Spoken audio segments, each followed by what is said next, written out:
हमारे व्यस्त जीवन में ईश्वर की आवाज़। हमारा जीवन एक साधना है। साधना मन की है। मन के सधे सब सध जाता है। इसलिए कहा जाता है मन के जीते जीत है, मन के हारे हार है। हमारी पृथ्वी में 70% पानी है, लेकिन 3% ही शुद्ध पानी है और उसमें भी लगभग 1% ही ऐसा है जो पीने योग्य है। वैसे ही हमारे पास बहुत ज़मीन है, पर खेती योग्य ज़मीन बहुत कम है। जैसे कुछ ज़मीन रास्ते जैसे पड़े हैं, कुछ पथरीले हैं, कुछ कांटीली झाड़ियों से भरे हैं। कुछ ही ज़मीन अच्छे हैं जिस पर सर्वोत्तम बीज गिरता है और फल लाता है। ये जो 4 तरह की ज़मीन की बात कही गई है, वह हमारे मन की विभिन्न स्थिति है।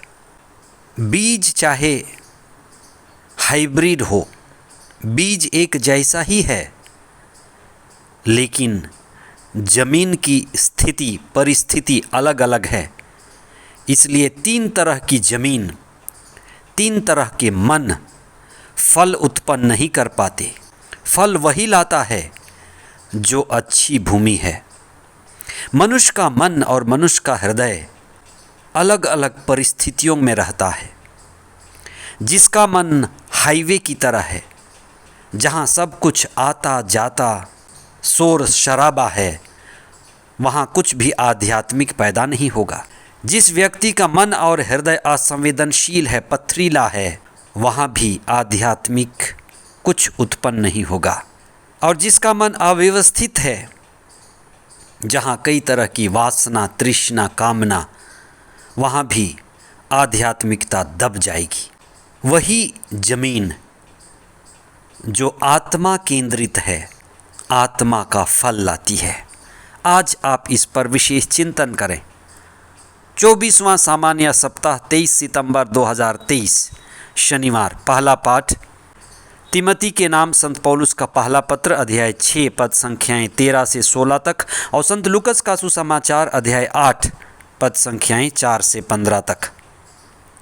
सुसमाचार में ईसा के सर्वोत्तम गुरु होने का पता चलता है कि अलग अलग तरह के लोग ईसा के पास आते थे। कभी मछुए आते थे तो ईसा उन्हें जाल और मछली के दृष्टांतों के द्वारा बातें कहते थे। कभी महिलाएं आती थीं तो खोया हुआ सिक्का, कभी चरवाहे आते थे तो खोई हुई भेड़। अलग अलग लोगों को अलग तरह से समझाने का तरीका ईसा के पास था। ईसा सर्वोत्तम गुरु थे। ईसा उन्हीं की भाषा में, उन्हीं की शैली में और दृष्टांतों द्वारा सत्य की बातें, ईश्वर की बातें समझाते थे। यह सवाल कई बार उठाया जाता है कि ईसा दृष्टांतों में ही क्यों शिक्षा देते थे। दृष्टांत की क्या विशेषता है? दृष्टांत का अर्थ है जहाँ दृष्टि का अंत हो जाता है। हमारे साधारण दृष्टि जो छोटी कहानी प्रतीकों में कही जाती है, सत्य को प्रकट करने का एक जरिया, एक माध्यम, जहाँ दृष्टि का अंत हो जाता है। एक ऐसी छोटी कहानी जिससे तुलना की जाती है, उपमा और संकेत पर आधारित बातें जो ईश्वर से जुड़ी है, सच्चाई से जुड़ी है।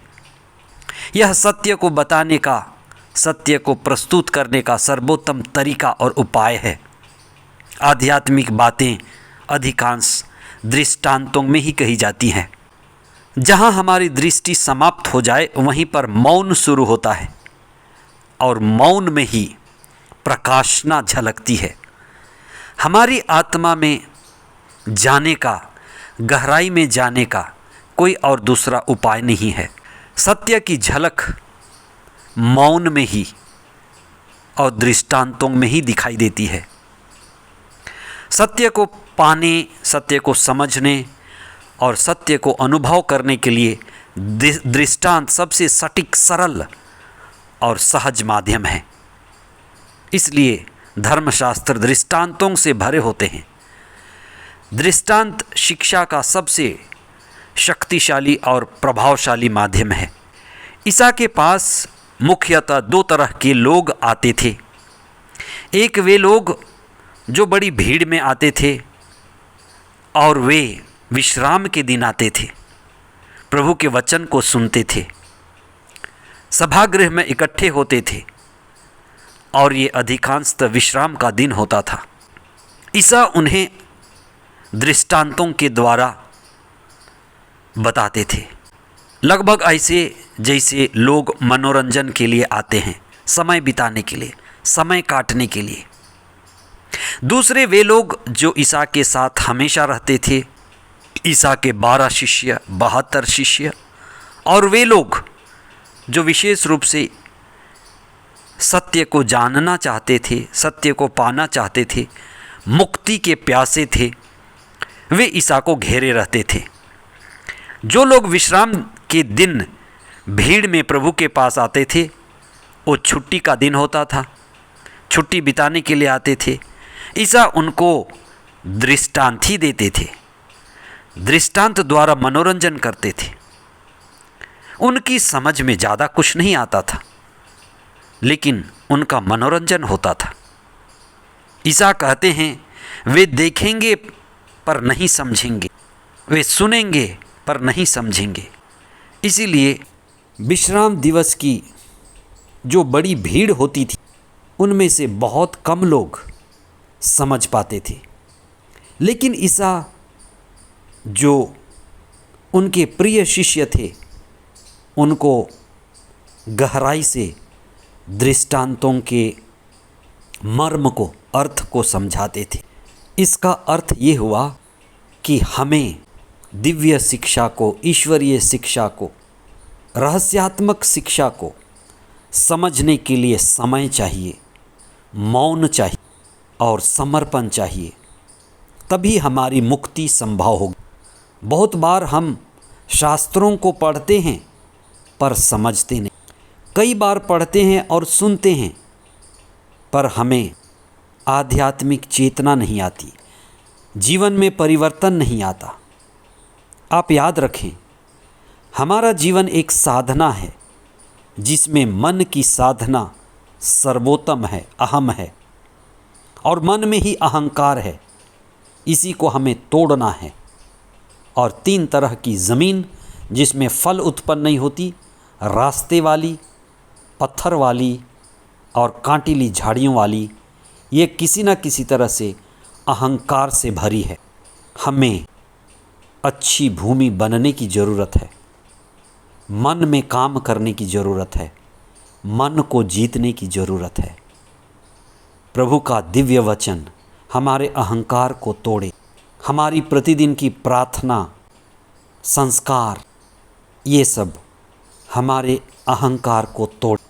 प्रभु के साथ हम संयुक्त हों, विनम्र बने और उपजाऊ ज़मीन जिसमें ईश्वर का बीज गिरता है, आत्मा का बीज गिरे।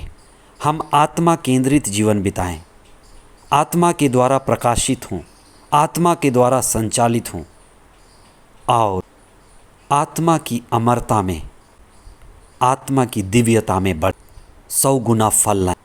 आध्यात्मिक प्रगति और आध्यात्मिक उन्नति के द्वारा हम शांति और शक्तिपूर्ण जीवन बिताएं।